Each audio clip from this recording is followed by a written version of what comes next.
السلام عليكم ورحمة الله وبركاته. الحمد لله نحمده ونستعينه ونستغفره ونعوذ بالله من شرور أنفسنا ومن سيئات أعمالنا. نعوذ بالله من شرور أنفسنا ومن سيئات أعمالنا.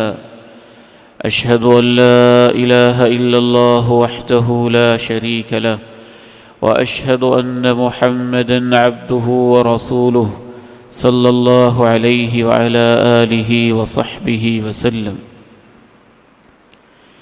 يا أيها الذين آمنوا اتقوا الله حق تقاته ولا تموتن إلا وأنتم مسلمون.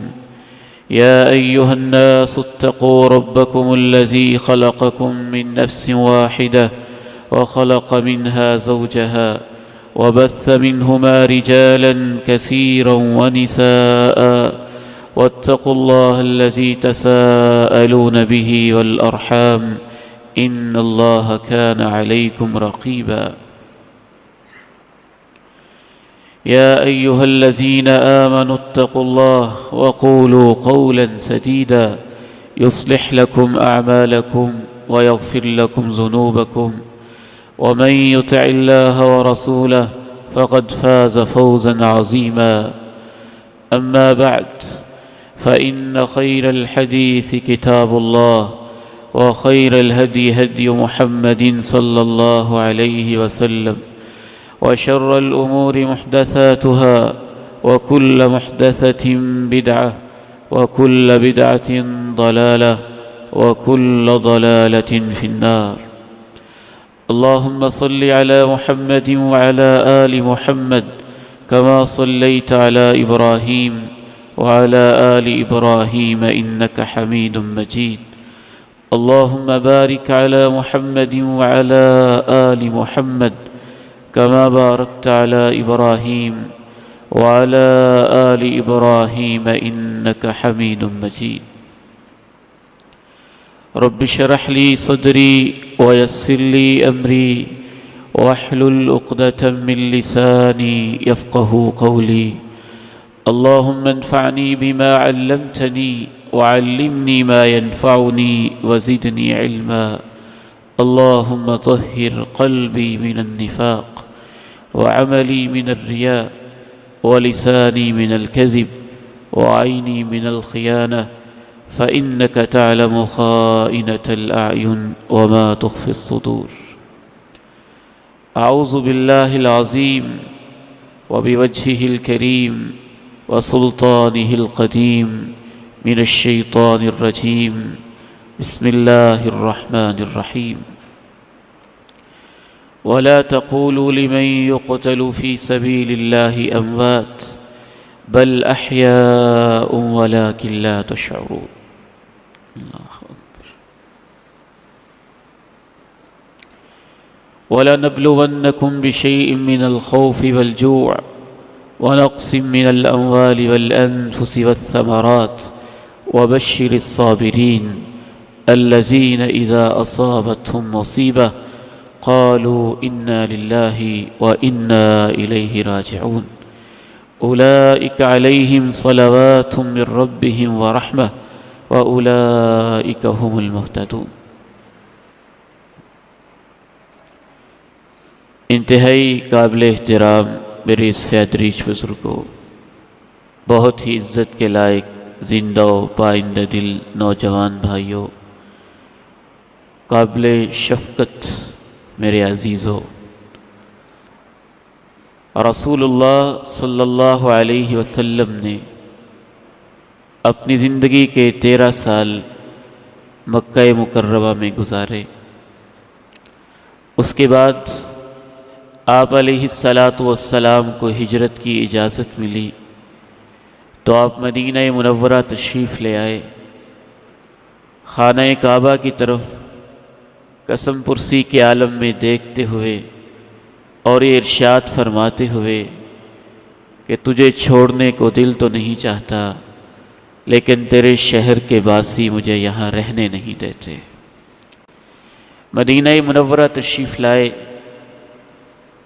آپ کی ہجرت کے بعد پہلا سال گزرا، دوسرے سال آپ علیہ الصلاۃ والسلام غزوہ بدر میں شریک ہوئے، کفر و اسلام کا پہلا معرکہ، جس میں کفر کے بڑے بڑے لیڈرز ائمۃ الکفر مارے گئے، اور اسی معرکے کے اندر حضرت علی مرتضیٰ رضی اللہ تعالی عنہ، جو بچپن میں ہی آپ کے ساتھ تھے، بچپن سے ہی آپ کی رفاقت میں تھے، اور آپ کو حضرت علی مرتضیٰ رضی اللہ تعالی عنہ سے ایک خاص شرف صحبت کے علاوہ، دینی خدمات کے علاوہ، خاندانی طور پر ایک محبت، ایک پیار اور ایک الفت کا رشتہ تھا۔ اور غزوہ بدر میں حضرت علی مرتضیٰ رضی اللہ تعالی عنہ کی زندگی کا ایک اور جوہر، بہادری، شجاعت، جہاد فی سبیل اللہ، دشمنوں کو للکارنا، اسلام کے لیے سب کچھ قربان کر دینا، یہ ایک جوہر آپ کے سامنے مزید نکھر کے واضح ہو کے سامنے آیا۔ غزوہ بدر سے آپ فارغ ہوئے، اس کے کچھ عرصے بعد ہی 2 ہجری ہی کے اندر رمضان المبارک میں غزوہ بدر ہوا، 2 ہجری میں، اور اس کے متصل بعد امام ابن حجر رحمہ اللہ لکھتے ہیں کہ آپ علیہ الصلاۃ والسلام کے ہاں سیدہ فاطمہ زہرا رضی اللہ تعالی عنہا کے حوالے سے پیغامات آنا شروع ہو گئے۔ حضرت علی مرتضیٰ رضی اللہ تعالی عنہ کی ایک لونڈی تھی، انہوں نے جناب علی رضی اللہ تعالی عنہ سے کہا کہ کیا آپ جانتے ہیں ان فاطمہ قد خطبت الی رسول اللہ صلی اللہ علیہ وسلم، کہ اللہ کے پیارے نبی علیہ السلام کی بیٹی اور جنت کی شہزادی زہرا بتول رضی اللہ تعالی عنہا کے نکاح کے حوالے سے اللہ کے پیارے نبی علیہ السلام کے گھر میں پیغامات آنا شروع ہو گئے۔ حضرت علی مرتضیٰ رضی اللہ تعالی عنہ اپنی سادگی میں اسے جواب دیتے ہیں کہ نہیں، مجھے تو اس بات کا کوئی علم نہیں ہے۔ تو آپ کی لونڈی سیدنا علی مرتضیٰ رضی اللہ تعالی عنہ سے کہتی ہیں کہ پھر آپ کو پتہ ہونا چاہیے کہ حضرت محمد کریم علیہ الصلاۃ والسلام کی بیٹی کے حوالے سے آپ کے گھر میں مختلف جگہوں سے پیغامات آ رہے ہیں، اور آپ کو اس کے اندر کوئی تاخیر نہیں کرنی چاہیے، آپ کو بھی اپنا پیغام بھیج دینا چاہیے۔ حضرت علی مرتضیٰ رضی اللہ تعالی عنہ غربت کی زندگی بسر کرنے والے، ایمان کے لحاظ سے اعلیٰ لیول کے انسان، لیکن معاشی لحاظ سے اور اکنومیکلی ایک متوسط بھی درجے کے بھی نہیں، بلکہ اس سے بھی نیچے کی زندگی بسر کرنے والے اپنی لونڈی کو جواب دیتے ہیں کہ میں کس حوالے سے آپ کو پیغام بھیجوں، میرے پاس تو شادی کے جو لوازمات ہیں، جو ضروری اخراجات ہیں، ان کے لیے کچھ میسر ہی نہیں ہے۔ لیکن ان کی لونڈی بڑی ہی فراست والی، بڑی ذہانت والی، اصرار کے ساتھ کہتی ہیں کہ مجھے یقین ہے اگر آپ اللہ کے پیارے نبی علیہ الصلاۃ والسلام کے پاس ایک سائل بن کے پیغام لے کے جائیں گے، یہ نہیں ہو سکتا ہے کہ اللہ کے پیارے نبی علیہ السلام آپ کو واپس فرما دیں اور آپ کو خالی ہاتھ واپس بھیج دیں۔ حضرت علی مرتضیٰ رضی اللہ تعالی عنہ کہتے ہیں، اور اکثر انشاءاللہ آج کے اس خطبہ جمعہ میں جو بیشتر باتیں ہیں وہ ادھر ادھر کی نہیں، فسانے نہیں، کہانیاں نہیں، باسند ایتھینٹک سورسز کے ذریعے سے کتب احادیث کی باتیں ہیں۔ حضرت علی مرتضیٰ رضی اللہ تعالی عنہ خود اس روایت کے راوی ہیں، کہتے ہیں کہ میری اس لونڈی نے اتنا اصرار کیا، اس قدر اصرار کیا اور اس قدر کثرت سے مجھے امیدیں دلائیں کہ مجھے یقین ہو چلا کہ اللہ کے نبی علیہ السلام مجھے خالی واپس نہیں لوٹائیں گے۔ ایک روز میں آپ کے پاس چلا گیا، آپ کے سامنے بیٹھ گیا، بیٹھ تو گیا لیکن افہمت جلالتن وہیبتن، اللہ کے نبی کا جلال، آپ کا روب، آپ کا مقام، آپ کی شان، آپ کا نورانی چہرہ، آپ کی عظمت، اور آپ کے جسم مبارک میں اور آپ کے چہرے انور پہ وہ روب کی ایسی کیفیت، افہمت، میرے جیسے علی کے اندر یہ ہمت کیسے پیدا ہو کہ میں آپ سے بات کروں، میں آپ کے سامنے بیٹھ کے افہمت، مجھے تو چپ لگ گئی، خاموش ہو گیا، بیٹھا رہا بیٹھا رہا بیٹھا رہا، حتیٰ کہ اللہ کے پیغمبر علیہ الصلاۃ والسلام نے خود ہی مجھے فرمایا، اور امام بہقی کی ایک عظیم کتاب ہے جس کا نام ہے دلائل النبوہ، اس میں امام بہقی رحمہ اللہ تعالی نے وہ احادیث جمع کی ہیں جس میں آپ کی نبوت کی نشانیاں ہیں، نبوت کے دلائل ہیں، اس بات کی علامات ہیں کہ آپ پہ وحی آ رہی ہے اور آپ اللہ کے نبی ہیں اور سچے پیغمبر ہیں۔ اس عظیم کتاب کے اندر امام بہقی نے اس پورے واقعے کی تفصیلات لکھی ہیں۔ جناب علی مرتضیٰ رضی اللہ تعالیٰ عنہ کہتے ہیں کہ میں آپ کے سامنے خاموش بیٹھا ہوں، ہونٹوں کو تالے لگے ہیں، چپ سادی ہوئی ہے، نگاہیں کیسی جھکی ہوں گی، ادب کیا عالم ہوگا، اللہ کے نبی علیہ السلام کی شخصیت اور آپ کی ہستی کا کیا وقار اور کیا مقام ہوگا۔ خود آپ نے کہا، اے علی بولتے نہیں، کیسے آئے ہو؟ تم اس لیے آئے ہو نا کہ تم مجھے میری بیٹی کے حوالے سے کوئی پیغام دینا چاہتے ہو۔ جئتنی تخطب فاطمہ، علی بتاؤ نا، اس لیے آئے ہو نا کہ بیٹی کے حوالے سے پیغام دینا چاہتے ہو۔ جناب علی مرتضیٰ رضی اللہ تعالی عنہ یوں شرماتے ہوئے عرض کرتے ہیں، اے اللہ کے نبی علیہ الصلاۃ والسلام، سمجھ جاتے ہیں، اور آپ ارشاد فرماتے ہیں، علی آپ کے پاس حق مہر دینے کے لیے کیا موجود ہے؟ علی مرتضیٰ رضی اللہ تعالی عنہ سادگی میں، غربت میں، دونوں جہانوں کی دولت سینے کے اندر موجود ہے، لیکن دنیا کی دولت کچھ پاس موجود نہیں ہے۔ کہتے ہیں اللہ کے نبی، میرے پاس تو کچھ بھی نہیں ہے، حق مہر دینے کے لیے میرے پاس کچھ نہیں، خالی ہاتھ ایک سائل بن کے آپ کے در اقدس پہ حاضر ہو چکا ہوں۔ آپ علیہ السلام فرماتے ہیں، علی وہ جو میں نے آپ کو زرہ دی تھی، الحطمیہ، حطمہ ایک قبیلہ تھا، وہاں جو زریں بنتی تھی نا، ان زروں کو، اس اسلحے کو حطمیہ کہا جاتا تھا، اور وہ کوئی ویلیویبل نہیں تھا۔ زروں کی بہت ساری قسمیں ہوتی، کوئی بہت قیمتی ہوتی، کوئی قیمت کے اندر بہت کم اور ہلکی ہوتی۔ حضرت علی مرتضیٰ رضی اللہ تعالی عنہ جواب دیتے ہیں، جی وہ زرہ تو میرے پاس موجود ہے، اس کی تو کوئی قیمت ہی نہیں، 400 درہم لگ بھگ اس کی کیا قیمت بنتی ہے؟ سیدنا محمد الرسول اللہ صلی اللہ علیہ وسلم ارشاد فرماتے ہیں، میرے بھائیوں، میرے بزرگوں، میرے عزیزوں، یہ سب سے پہلا پیغام ہے میرے اور آپ کے لیے۔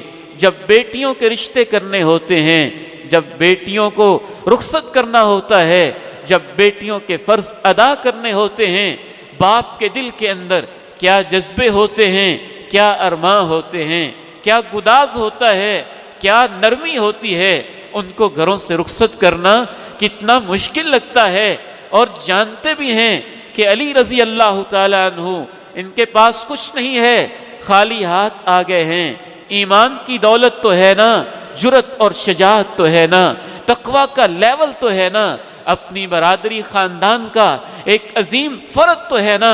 یہ وہی فرد ہے جس نے بچپن میں کھڑے ہو کے جب سارے لوگ پتھر مارتے تھے، مکی زندگی میں کہا تھا، اے اللہ کے نبی، بے شک میں بچہ ہوں، آپ کا ساتھ دوں گا، آپ کا ساتھ دوں گا، رفاقت دوں گا اور بھرپور ساتھ دوں گا۔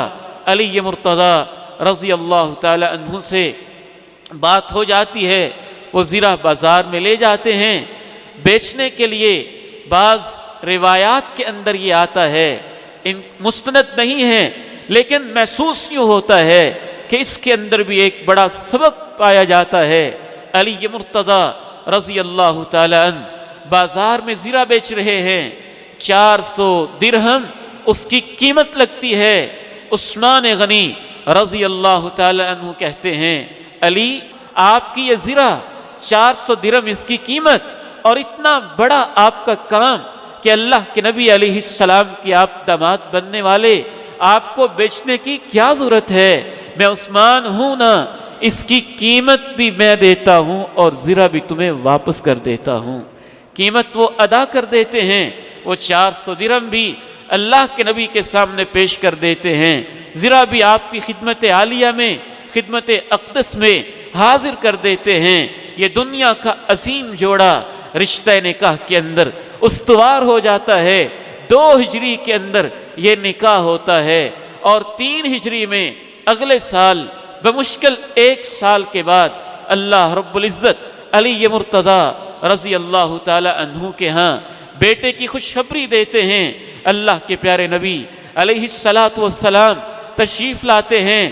علی میرے بیٹے کا کیا نام رکھا ہے؟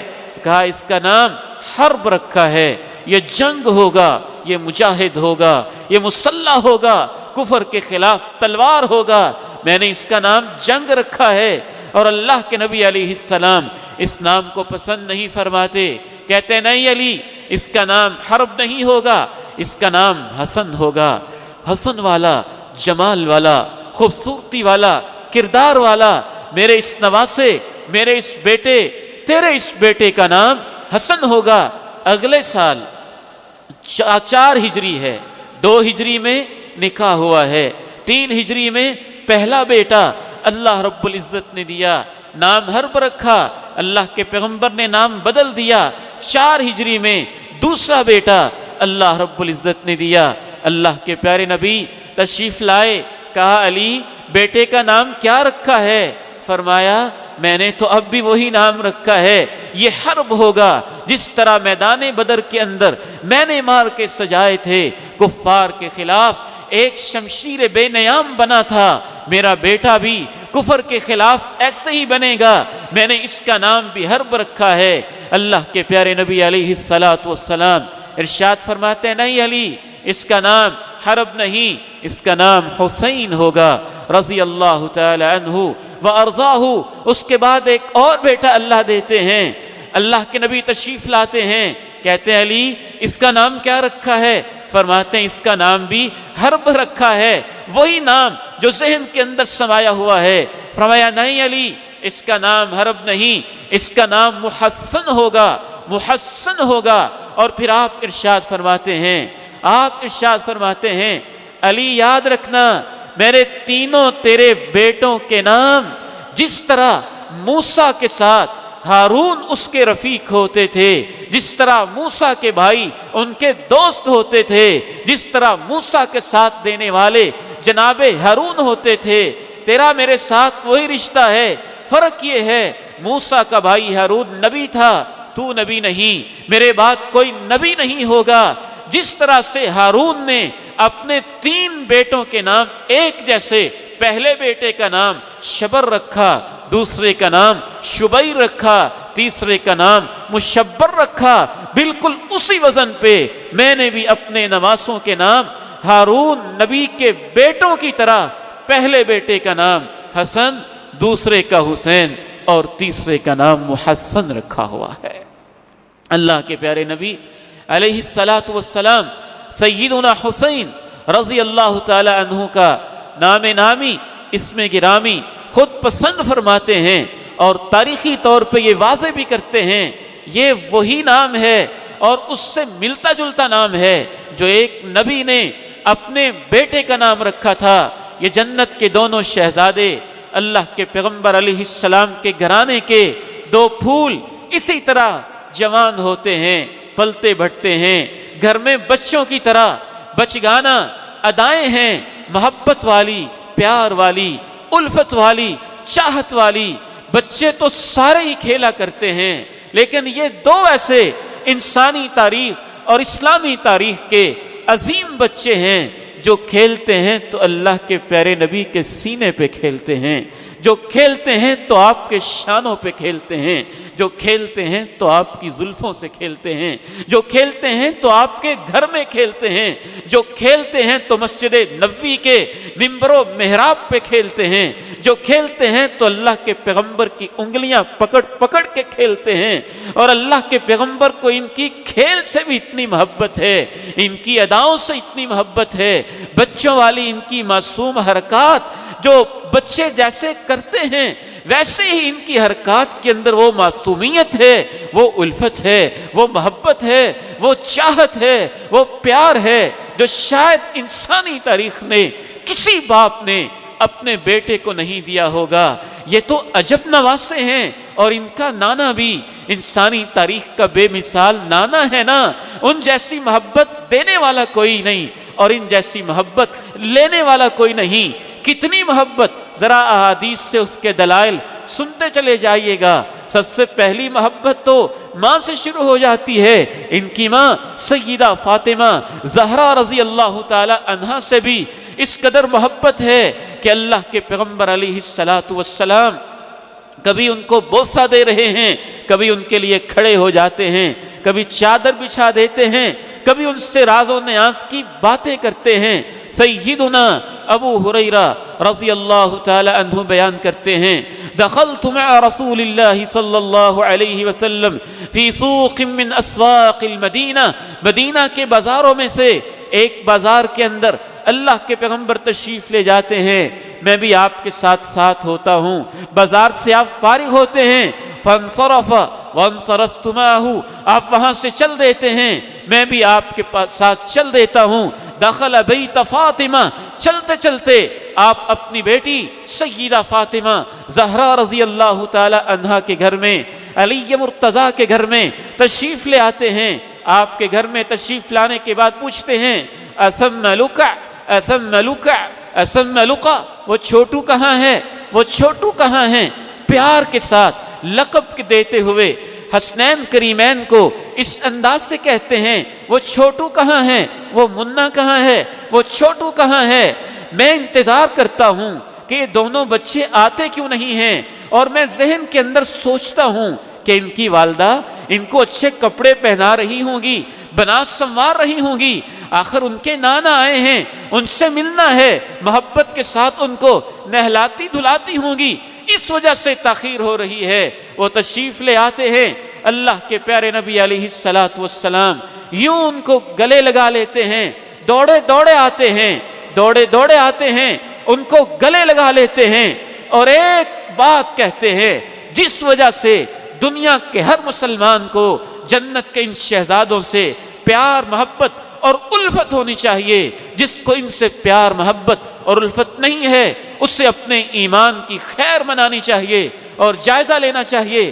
آپ ارشاد فرماتے ہیں، جنت کے ان شہزادوں کو دیکھ کے سیدہ فاطمہ کے گھر میں بیٹھ کے اللہم انی احبہما، اللہم انی احبہما فاحببہما واحب من یحبہما، اے اللہ میں تیرا آخری نبی ہوں، میں اپنے ان دونوں نواسوں سے محبت کرتا ہوں اور تجھ سے دعا کرتا ہوں کہ تو بھی ان کو اپنا محبوب بنا لے، تو بھی ان سے محبت کر لے، اور یہ بھی دعا کرتا ہوں اللہ میری امت میں سے جو ان سے محبت کرے تو اس شخص سے بھی محبت فرما لے۔ ایک اور روایت میں ایک اور صحابی بڑی خوبصورت حدیث بیان کرتے ہیں، یہ تو گھر تشریف لے گئے تھے نا آپ علیہ السلام، اپنے ان نواسوں سے گھر میں جا کر بھی محبت کرتے ہیں، یہ گلی میں مل جاتے ہیں، چوک چوراہے میں مل جاتے ہیں تو وہاں بھی محبت کا ٹھاٹھے مارتا سمندر یوں جوش مارتے ہوئے ابل آتا ہے اور وہاں محبت کا اظہار کر دیتے ہیں۔ اور ایک اور صحابی بیان کرتے ہیں کہ اللہ کے نبی علیہ السلام کے لیے دعوت کا اہتمام کیا گیا، ہم بھی آپ کے ساتھ مدینہ کے ایک گھر میں کھانا کھانے کے لیے اس دعوت کو قبول کرنے کے لیے جا رہے ہیں کہ راستے کے اندر یہ جنت کے شہزادے دوڑے دوڑے آ رہے ہیں۔ اللہ کے پیارے نبی علیہ السلام اپنے صحابہ کو پیچھے چھوڑتے ہوئے آگے بڑھتے ہوئے یوں بیٹھ جاتے ہیں۔ ذرا پورا منظر ذہن میں لائیے، مدینہ کی گلیاں ہوں، اللہ کے پیارے نبی ہوں، آپ کے صحابہ ساتھ ہوں، کسی کے گھر دعوت کا اہتمام ہو، صحابہ کا قافلہ ساتھ موجود ہو، وہ اس منظر کو دیکھتے ہوں، اس منظر کو پھر سیو کرتے ہوں، پھر ہم تک اس کو پہنچاتے ہوں۔ اللہ کے پیارے نبی علیہ السلام وہ ادب والے، وہ عظمت والے، وہ شان والے، وہ محبت والے، جلال والے، رعب والے، مقام والے، سب سے اعلیٰ سٹیٹس والے، دونوں جہانوں کے سردار بھی ہیں، ختم نبوت کے تاجدار بھی ہیں، لیکن اس کے باوجود ان نواسوں سے ایسی محبت ہے، بڑی محفل میں سب کے سامنے آگے بڑھ کے گلی کے اندر نیچے بیٹھ جاتے ہیں، نیچے بیٹھ کے اپنی دونوں باہیں، دونوں بازو یوں پھیلا دیتے ہیں اور جنت کے ان شہزادوں کو بلاتے ہیں، آؤ نا میرے پاس۔ لیکن بچوں کی جیسے عادت ہوتی ہے، یہ ان کی کتنی خوبصورت ادا ہوتی ہے، جب ان کو بلاتے ہیں تو وہ بھاگتے ہیں، جب ان کو قریب کرتے ہیں وہ ادھر ادھر ہوتے ہیں، کھیلنے کی کوشش کرتے ہیں۔ یہ اللہ نے بچے کی نیچر اور فطرت میں چیز رکھی ہوتی ہے۔ یہ دونوں جنت کے شہزادے بچے بھی اس طرح اللہ کے پیارے نبی بلا رہے ہیں، یہ بھاگ رہے ہیں۔ آپ علیہ السلام ان کو پکڑ رہے ہیں، لیکن جلدی نہیں پکڑ رہے تاکہ بچوں کو یہ محسوس نہ ہو ہمارے اندر کوئی پوٹینشل نہیں، ہم بھاگ نہیں سکتے۔ وَيُزَاحِكُهُ النَّبِيُّ صلی اللہ علیہ وسلم، اللہ کے نبی علیہ السلام ان کے ساتھ کھیل کھیل میں مسکرا رہے ہیں، تھوڑا ان کو بھاگنے کا موقع دیتے ہیں، پھر پیار سے محبت سے پکڑ لیتے ہیں۔ اس صحابی پہ بھی قربان جائیں، کتنا عظیم صحابی، اور کیسے انہوں نے ایک ایک منظر کو محفوظ کر کے ہم تک پہنچایا، وہ پورا نقشہ کھینچا۔ کہا اللہ کے نبی نے جلدی نہیں پکڑا، مسکراتے رہے، پھر جب پکڑا تو کیسے پکڑا، وہ منظر بیان کرتے ہیں صحابی۔ وَجَعَلَ يَدَهُ تَحْتَ زَقَنِهِ، ایک ہاتھ جناب حسین کی ٹھوڑی کے نیچے رکھ دیا، اور دوسرا ہاتھ فی فأس رأسہ، جہاں درمیان سے سر سے مانگ نکالتے ہیں وہاں پہ رکھ دیا۔ اللہ کے پیغمبر ہیں، صحابہ موجود ہیں، مدینہ کی گلیاں ہیں، سیدنا حسین ہیں، پہلے آپ کو بھگاتے رہے ہیں پیار اور محبت کے ساتھ، آپ پیچھے پیچھے ہیں، پھر پکڑ لیتے ہیں، پھر بٹھا لیتے ہیں، پھر یوں پکڑتے ہیں کہ ایک ہاتھ تھوڑی کے نیچے مبارک ہاتھ، اور دوسرا ہاتھ سیدنا حسین کی پیشانی کے تھوڑا اوپر بال پہ جہاں مانگ نکالتے ہیں وہاں پہ رکھ دیتے ہیں۔ اور اس موقع پہ آپ 3 جملے ارشاد فرماتے ہیں، یہ تاریخی جملے ہیں، ہر مسلمان کو اپنے سینے میں ان جملوں کو محفوظ کر لینا چاہیے۔ کہا اللہم احببہما واحب من یحبہما، اے اللہ تو ان سے محبت کر، اور جو بھی ان سے محبت کرے اللہ تو اس سے بھی محبت کر لے۔ پھر آپ ارشاد فرماتے ہیں حسین منی وانا من الحسین، حسین منی وَأَنَا مِنَ الْحُسَيْن، حسین میرا ہے اور میں حسین کا ہوں۔ اور تیسرا جملہ ارشاد فرماتے ہیں حسین صبت من الاسباط، باقیوں کے نواسے مل کے خاندان بناتے ہیں، یہ میرا ایک نواسہ حسین اکیلا ہی ایک خاندان کی طرح ہے، یہ اکیلا ہی ایک خاندان کی طرح ہے۔ یہ 3 تاریخی جملے صحابہ کرام رضوان اللہ علیہم اجمعین کی موجودگی میں محبت اور وارفتگی کے ساتھ اللہ کے پیارے نبی علیہ السلام ارشاد فرماتے ہیں۔ تو اللہ کے پیارے نبی سیدنا حسین رضی اللہ تعالی عنہ 4 ہجری پہ پیدائش ہوتی، گھر میں تشریف لے جاتے ہیں، نام آپ رکھتے ہیں، گھر میں جا کے محبت کا اظہار کرتے ہیں، گلی میں مل جاتے ہیں تو محبت کا اظہار کرتے ہیں۔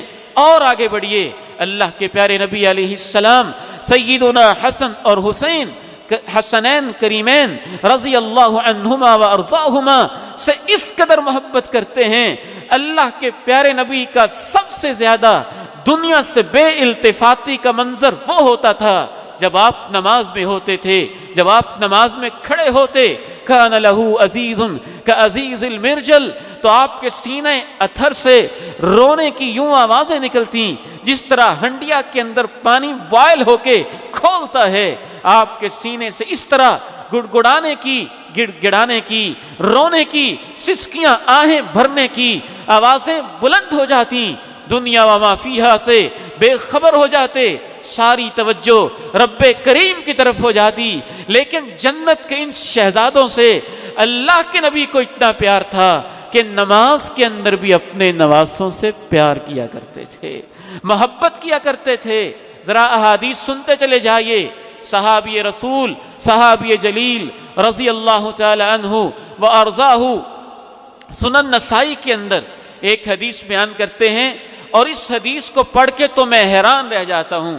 فرماتے ہیں کوئی ایک نماز تھی، احدی صلاتي العشی، یا ظہر کی تھی یا عصر کی تھی، اللہ کے پیارے نبی علیہ الصلوۃ والسلام تشریف لے آئے مسجد نبوی میں۔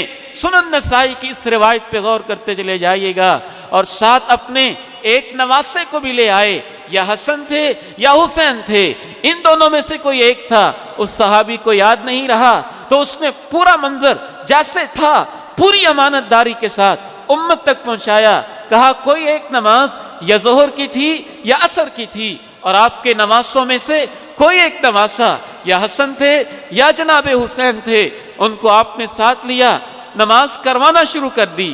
اکیلے نہیں پڑھ رہے، جماعت کروا رہے ہیں، امام ہیں، مصلی امامت پہ کھڑے ہیں، روضۃ من ریاض الجنہ کے اندر کھڑے ہیں، نماز کی حالت میں ہیں۔ نمازے کو پاس بٹھایا، اور یہ بچے، معصوم بچے، پیارے سے بچے، ظاہر ہے آپ اندازہ کر لیجئے کہ 2 ہجری میں نکاح ہوا، 3 ہجری میں سیدنا حسن، 4 ہجری میں سیدنا حسین، 11 ہجری میں اللہ کے پیارے نبی فوت ہو جاتے۔ آپ کی پوری زندگی کے اندر ان دونوں جنت کے شہزادوں کی عمر بس اتنی ہی تھی، 5 سال 6 سال کے یہ معصوم بچے ہیں۔ آپ ان کو یہاں مصلی امامت پہ اپنے پاس بٹھا لیتے ہیں۔ اللہ کے پیارے نبی علیہ الصلوۃ والسلام جب سجدے میں جاتے ہیں تو یہ آپ کے اوپر بیٹھ جاتے ہیں۔ صحابی کہتے ہیں لمبا سجدہ کیا، اتنا لمبا سجدہ، اتنا لمبا سجدہ، اتنا لمبا سجدہ کہ مجھے خطرہ محسوس ہونے لگا، کوئی ایمرجنسی نہ ہو، کوئی مسئلہ نہ بن گیا ہو، کوئی پریشانی نہ ہو، کسی دشمن نے کوئی عداوت نہ کر دی ہو۔ یہ اہل اسلام کا ایسا امتیاز رہا ہے کہ ان کے دشمن جانتے ہیں کہ ان مسلمانوں کو نماز سے بڑی محبت ہے، اور مسلمانوں کے خلاف سازشیں نماز کی حالت میں کرتے ہیں۔ حتیٰ کہ مشرکین نے ایک مشورہ بھی کیا تھا نماز عصر کے وقت کہ ان کی ایسی نماز کا وقت ہونے والا ہے جو ان کو دنیا کی ہر چیز سے، اپنی اولادوں سے پیاری لگتی ہے، جب یہ نماز پڑھنے لگیں ان پہ دعویٰ بول دینا۔ یہ صحابی کہتے ہیں مجھے خطرہ لاحق ہوا، میں اپنی طرف سے یہ کہنے کی ہمت نہ کرتا، لیکن صحابی نے ایسے بیان کیا ہے ویسے میں عرض کر رہا ہوں۔ سنن نسائی پڑھ کے دیکھیے گا، یہ صحابی کہتے ہیں کہ میں نے سجدے کی حالت میں پریشان ہو کے اپنے سر کو اٹھا کے دیکھا کہ کیا وجہ ہے، اللہ کے پیارے نبی علیہ السلام نے اتنا لمبا سجدہ کیوں کر دیا۔ شارحین حدیث نے اس حدیث سے باقاعدہ اس مسئلے کا استنباط کیا ہے کہ اگر کوئی ایمرجنسی بن جاتی ہے تو ہماری شریعت میں اتنی رعایت اور سہولت موجود ہے کہ ایمرجنسی کے اندر انسان دائیں بائیں نماز کی حالت میں جھانک کے مجبوری کی وجہ سے ایمرجنسی کے اندر دیکھ سکتا ہے کہ کیا مسئلہ ہے، کوئی سانپ آ گیا ہے، کوئی بچھو آ گیا ہے، کوئی اس طرح کی چیز آ گئی ہے، تو نماز کی حالت میں بندہ آگے پیچھے دیکھ سکتا ہے۔ ان کے لیے تو اس سے بڑی ایمرجنسی کیا ہو سکتی تھی کہ ان کے ذہن میں خیال آ رہا تھا کہیں اللہ کے نبی کو کوئی پریشانی لاحق نہ ہو گئی ہو۔ سجدے کی حالت میں کہتے میں نے سر اٹھا کے دیکھا تو یہ جنت کے شہزادے اللہ کے پیارے نبی کی کمر پہ بیٹھے ہوئے تھے، اور آپ سجدے کی حالت میں تھے، نماز سے فارغ ہوئے۔ باقی صحابہ نے بھی اس بات کو محسوس کیا کہ آج ایک سجدہ بہت ہی لمبا تھا، پوچھنے کی ہمت کی، اے اللہ کے پیارے نبی علیہ السلام کوئی پریشانی تو نہیں ہو گئی تھی، کوئی مسئلہ تو نہیں بن گیا تھا، کوئی وجہ تو نہیں بن گئی تھی۔ آپ علیہ السلام نے فرمایا نہ پریشانی تھی، نہ ایمرجنسی تھی، نہ جبریل وہی لے کے آیا تھا، کل ذالک لم یکن، کچھ بھی نہیں ہوا تھا۔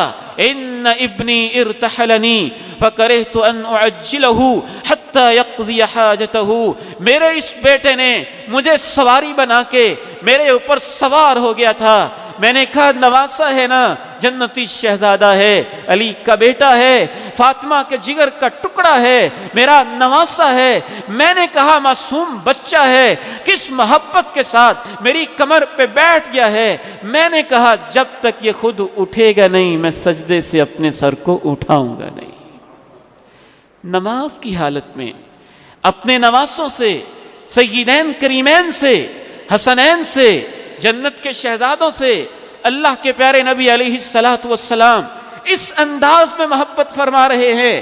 ایک اور صحابی بیان کرتے ہیں، ایک اور نماز کی کیفیت بیان کرتے ہیں۔ اس حدیث کے راوی سیدنا ابو ہریرہ رضی اللہ تعالی عنہ ہیں۔ یہ ظہر یا عصر کی بات تھی، سیدنا ابو ہریرہ نماز عشاء کی کہانی سناتے ہیں۔ کہتے ہیں نماز عشاء کا وقت تھا، اللہ کے پیارے نبی علیہ السلام نے نماز عشاء کی امامت فرمائی، بچے آپ کے ساتھ تھے، یہ جنت کے شہزادے آپ کے ساتھ تھے، اور نماز کی حالت میں بھی آپ کے پاس ہی تھے۔ اور جب آپ نماز سے فارغ ہوئے، آپ نے ان دونوں بچوں کو اپنی گود کے اندر بٹھا لیا، گود کے اندر بٹھا کے ان سے پیار کیا، اور میں نے جا کے عرض کی اے اللہ کے پیارے نبی علیہ السلام، اگر آپ اجازت دیں تو میں ان بچوں کو گھر چھوڑ آؤں۔ آپ نے فرمایا الحقا بأمکما، یہاں دونوں شہزادے موجود ہیں، کہا جاؤ تم دونوں اب اپنی ماں کے پاس، اپنی والدہ کے پاس، سیدہ فاطمہ کے پاس چلے جاؤ۔ سیدنا ابو ہریرہ رضی اللہ تعالی عنہ بیان فرماتے ہیں کہ جو ہی میں جنت کے ان شہزادوں کو گھر چھوڑنے کے لیے کھڑا ہوا، آسمان سے ایک روشنی، ایک بجلی، ایک چمک نمودار ہوئی۔ عشاء کا وقت تھا، اندھیرا تھا، ہر سو اندھیرے چھائے ہوئے تھے۔ رب العالمین کو بھی اللہ کے پیارے نبی کے ان نواسوں سے اتنی محبت ہے کہ اللہ کے پیارے نبی کے نواسوں کے لیے آسمانوں سے بجلی چمکتی ہے۔ سیدنا ابو ہریرہ کہتے ہیں کہ جب تک میں جنت کے شہزادوں کو گھر چھوڑ کے نہیں آیا، آسمان پہ وہ روشنی موجود رہی، مسلسل موجود رہی، حتیٰ کہ میں ان دونوں کو گھر چھوڑ آیا، حتیٰ کہ میں ان دونوں کو گھر چھوڑ آیا۔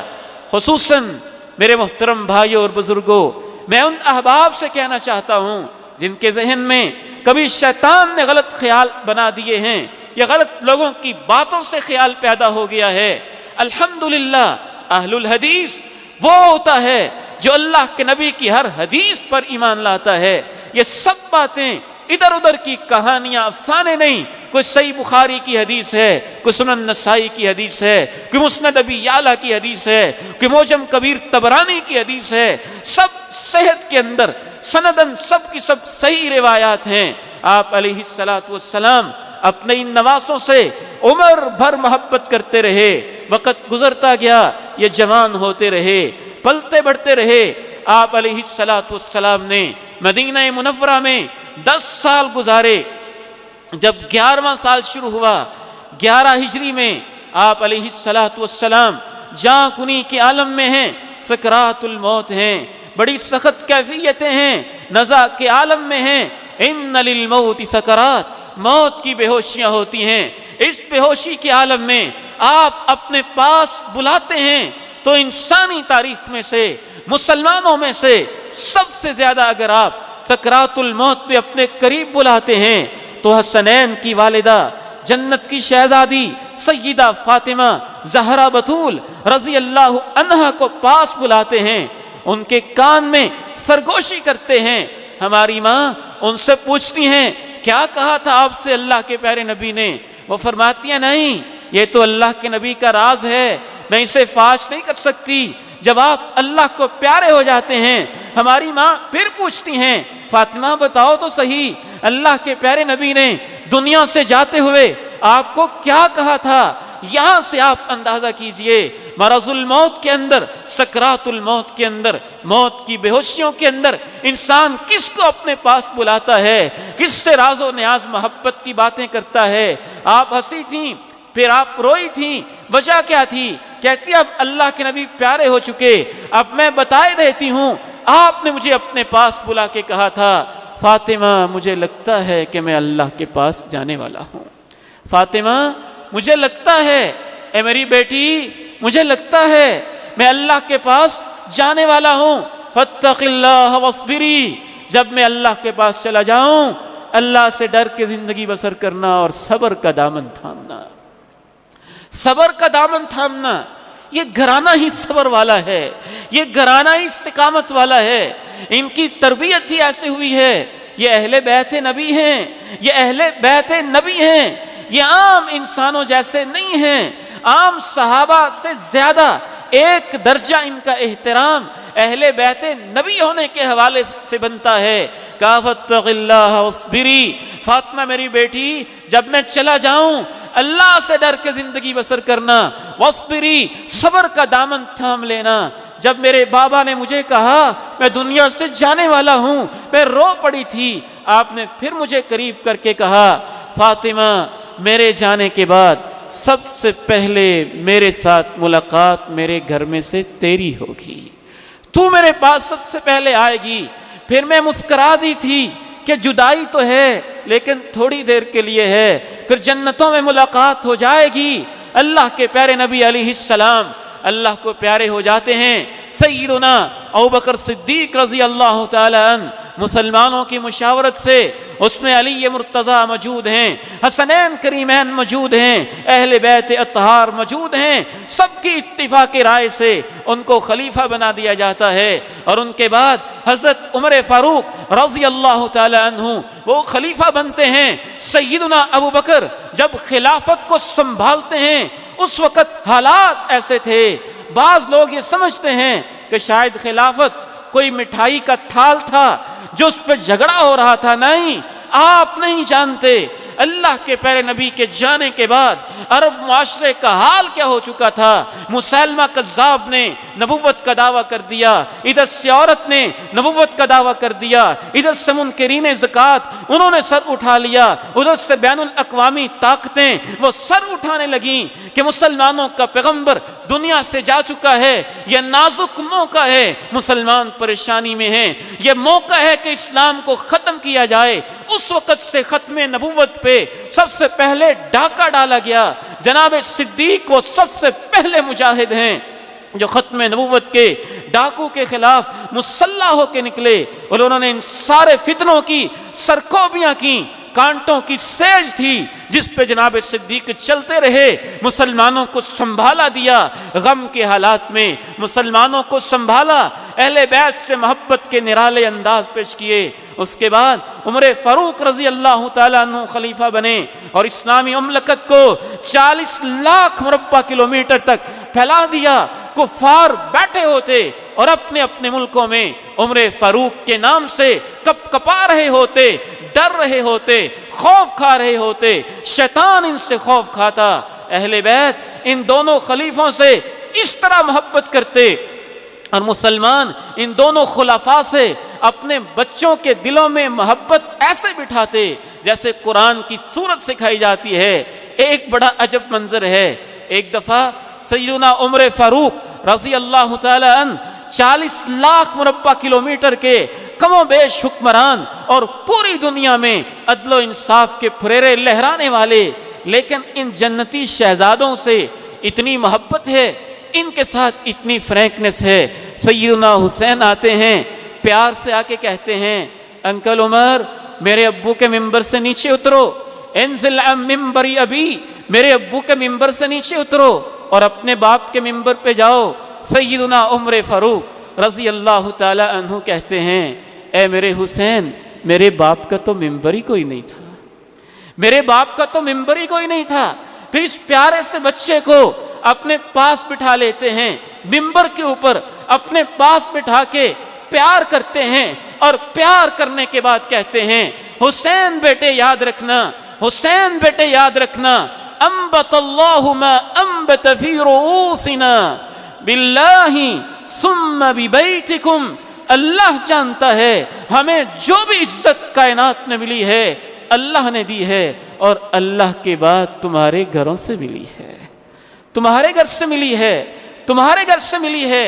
اور پھر محبت سے کہتے ہیں حسین بیٹے تم میرے پاس آتے کیوں نہیں ہو، ملتے رہا کرو نا، آتے رہا کرو میرے پاس، ملتے رہا کرو۔ پھر سیدنا حسین رضی اللہ تعالی عنہ جناب عمر فاروق کے پاس چکر بھی لگاتے ہیں۔ سیدنا عمر فاروق کو تو اس گھر سے اتنی محبت تھی اور اس قدر الفت تھی، دنیا میں کسی چیز کی کمی نہیں۔ 40 لاکھ مربع کلومیٹر کے حکمران ہیں اور پوری دنیا میں عدل و انصاف کے جھنڈے لہرا چکے ہیں۔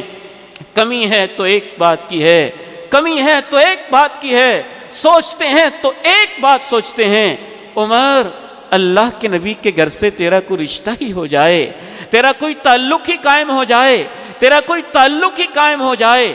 سیدہ ام کلثوم رضی اللہ تعالی عنہا و ارضاہا ان کے حوالے سے پیغام بھیجتے ہیں سیدنا علی مرتضی رضی اللہ تعالی عنہ کی طرف۔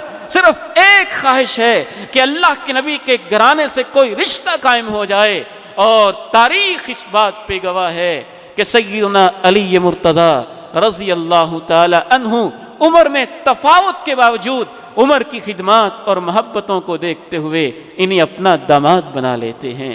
اہل بیت نبی کے، صحابہ کرام کے یہ محبت بھرے تعلقات آپس میں جاری رہتے ہیں۔ صحیح بخاری اٹھا کے دیکھیے، حضرت علی مرتضی کے بیٹے امام محمد ابن الحنفیہ، ان سے کچھ سوال کرنے والا سوال کرتا ہے۔ صحیح بخاری اسلامی تاریخ کی سب سے مستند کتاب، کہتے میں نے اپنے ابو علی مرتضی رضی اللہ تعالی عنہ سے پوچھا سب سے زیادہ افضل اس امت کے اندر کون ہے؟ علی مرتضی جواب دیتے ہیں، بیٹے سب سے افضل اس امت کے اندر ابو بکر ہے۔ کہتے پھر میں نے پوچھا ابو جی ابو بکر کے بعد کون افضل ہے؟ جواب دیتے ہیں اس کے بعد عمر ہے۔ حضرت بیان فرماتے ہیں کہ میں نے تیسرا سوال اس لیے نہیں کیا کہ اگر میں تیسرا سوال کرتا تو ابو اپنا نام لینے کی بجائے عثمان غنی کا نام لے دیتے، پھر میں نے تیسرا سوال کرنے کی بجائے کہا اس کے بعد تو آپ ہی ہیں نا؟ کہا نہیں، ما انا الا رجل من المسلمین، بیٹا میں تو اللہ کے نبی کا صحابی اور ایک عام انسانوں کی طرح ایک انسان ہوں۔ حضرت عمر فاروق رضی اللہ تعالی عنہ رب کو پیارے ہو جاتے ہیں۔ ان کے خلاف بھی سازش یہ ہوتی ہے، نماز کی حالت میں مسلمانوں کی یہ بڑھتی ہوئی شان و شوکت، ان کی سلطنت، ان کی عظمت اور اسلام کا بڑھتا ہوا نظام کفر کو بھاتا نہیں، شروع سے سازشوں کے جال پھیلاتے ہیں۔ عمر فاروق رضی اللہ تعالی عنہ کو ایک ایرانی مجوسی پارسی ظالم انسان ابو لؤلؤ فیروز نامی این نماز کی حالت میں شہید کر دیتا ہے۔ آپ رضی اللہ تعالی عنہ زخموں کی ابھی تاب نہیں لا رہے، بیماری کی کیفیت میں ہیں، اور اس کے بعد آپ شہید ہو جاتے ہیں۔ ابھی آپ کو دفن نہیں کیا گیا، آپ کا جسد مبارک سیدنا عمر فاروق رضی اللہ تعالی عنہ کی ناش مبارک پڑی ہوئی ہے۔ جناب ابن عباس رضی اللہ تعالی عنہ بیان کرتے ہیں کہ ایک آدمی پیچھے سے آتا ہے، میرے کندھے پہ ہاتھ رکھتا ہے، میرے کندھے پہ ہاتھ رکھ کے کہتا ہے ابن عباس میرا اندازہ تھا کہ اللہ کے نبی چلے گئے، اس کے بعد ابو بکر جائیں گے اور اس کے بعد عمر جائیں گے۔ کیوں؟ یہ میرا اندازہ اس لیے تھا کہ اللہ کے پیارے نبی اپنی پوری زندگی میں جب بھی بات کرتے تھے تو آپ یہی کہتے تھے کنت و ابو بکر و عمر، میں ابو بکر اور عمر ایک موقع پہ موجود تھے۔ کبھی آپ کہتے فعلت و ابو بکر و عمر، میں نے ابو بکر نے عمر نے یہ کام کیا۔ کبھی آپ یہ کہتے تھے انطلقت و ابو بکر و عمر، میں اور ابو بکر اور عمر چل کے فلاں جگہ پہ گئے۔ پوری زندگی جب اللہ کے نبی یہی کہتے رہے میں نے ایسے کیا، ابو بکر میرے ساتھ تھا، عمر میرے ساتھ تھا، تو میرا خیال یہی کام کرتا تھا کہ اس کے بعد عمر کی باری آئے گی، اور میرا اندازہ ہے کہ قیامت کے دن بھی اللہ ان کو اکٹھے ہی اٹھائے گا۔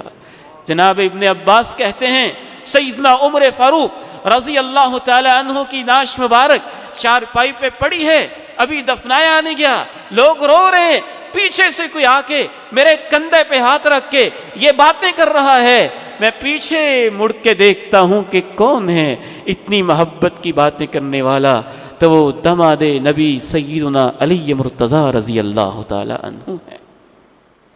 وہ یہ باتیں کر رہے ہیں۔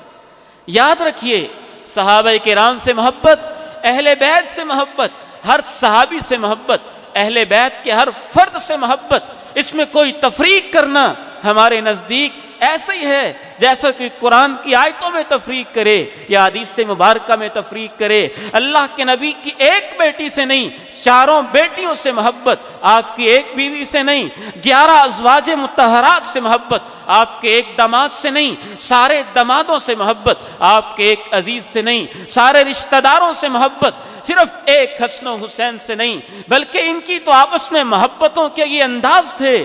سیدنا حسین، سیدنا حسن، جنت کے یہ شہزادے، جنت کے نوجوانوں کے سردار، جن کے بارے میں آپ نے فرمایا من سرہ ان ینظر الی رجل من اہل الجنہ فلینظر الی الحسین، جو دنیا میں جنتی کو دیکھنا چاہتا ہو وہ میرے نواسے حسین کو دیکھ لے۔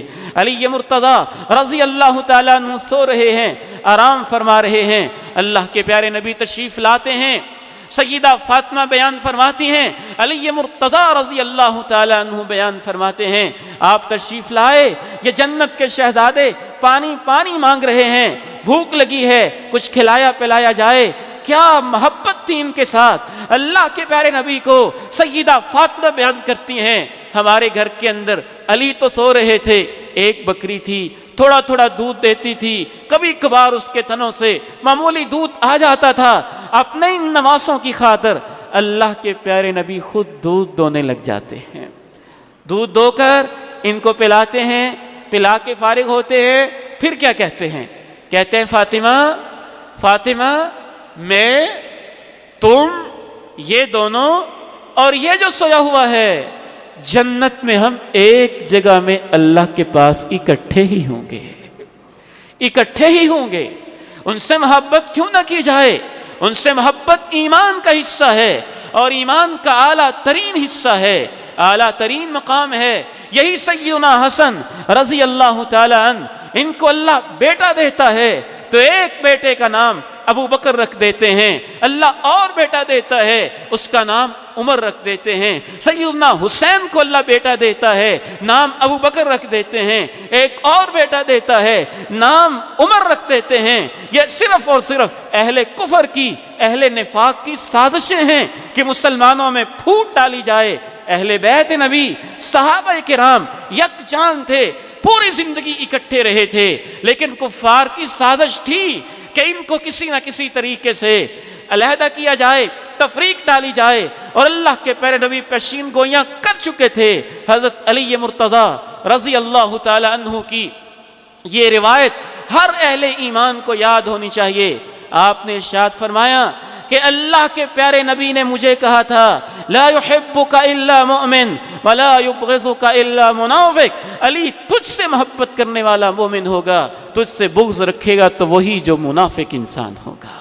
ایک اور روایت بھی یاد رکھنی چاہیے، حضرت علی مرتضی رضی اللہ تعالی عنہ وارضاہ فرمایا کرتے تھے یہلک فی رجلان، میرے تعلق سے دو قسم کے لوگ تباہ ہو جائیں گے، محب مفرط، وہ لوگ بھی تباہ ہو جائیں گے جو مجھ سے محبت کرتے ہوئے غلو کر جاتے ہیں، حد سے بڑھ جاتے ہیں، عقیدے کو، ایمان کو، دین کو، اسلام کو پیچھے چھوڑ دیتے ہیں، اور وہ بندہ بھی تباہ ہو جائے گا جو مجھ سے نفرت کرتا ہے اور بغض رکھتا ہے۔ ایک اور روایت میں سیدنا علی مرتضی رضی اللہ تعالی عنہ نے اس سے بھی آگے بڑھ کے کہہ دیا میری وجہ سے دو قسم کے لوگ جہنم میں چلے جائیں گے، آگ میں چلے جائیں گے، ایک وہ انسان جو مجھ سے محبت میں حد سے بڑھ جاتا ہے، اور ایک وہ انسان جو میرے اوپر بہتان تراشیاں کرتا ہے۔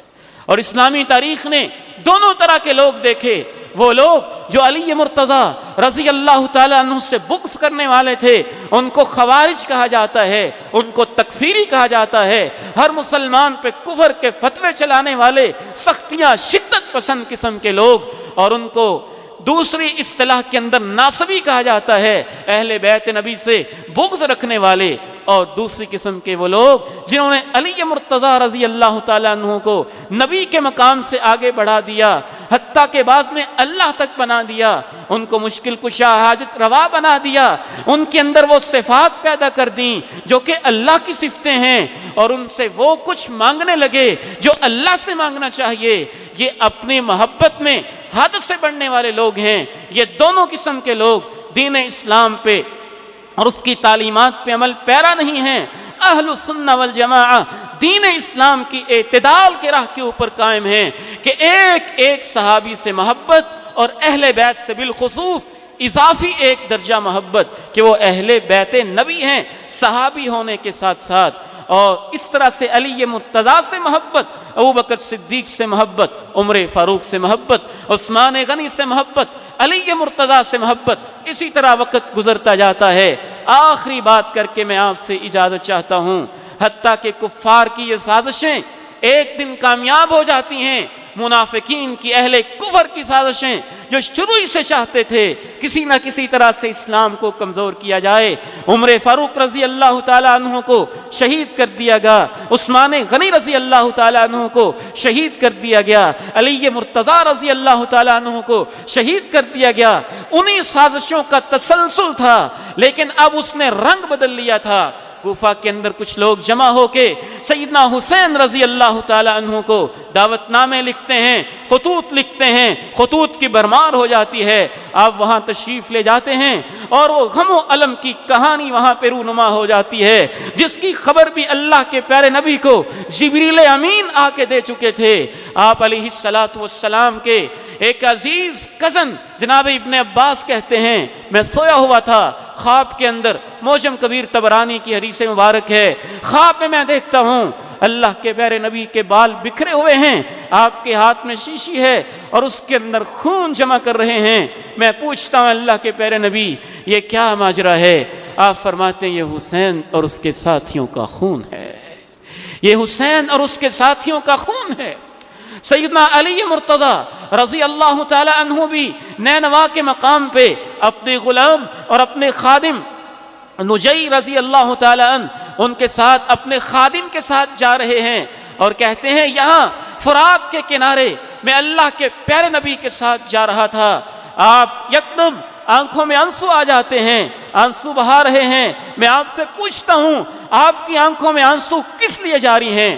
آپ مجھے فرماتے ہیں جبریل نے مجھے آ کے بتایا ہے فرات کے کنارے حسین کو شہید کر دیا جائے گا۔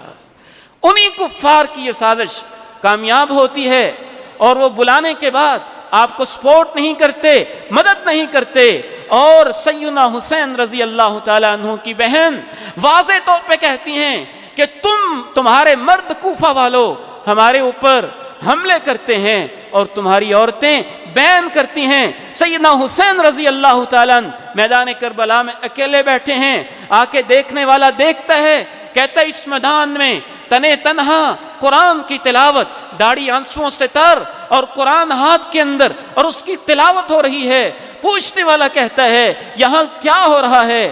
ہزاروں خط کا ڈھیر لگا ہے۔ سیدنا حسین رضی اللہ عنہ ان کی طرف اشارہ کر کے کہتے ہیں یہ جنہوں نے خط بھیجے ہیں ما اراہم الا قاتلی، مجھے لگتا ہے کہ یہ مجھے مروائیں گے، یہ مجھے شہید کروائیں گے، یہ میرے خلاف سازشیں کریں گے۔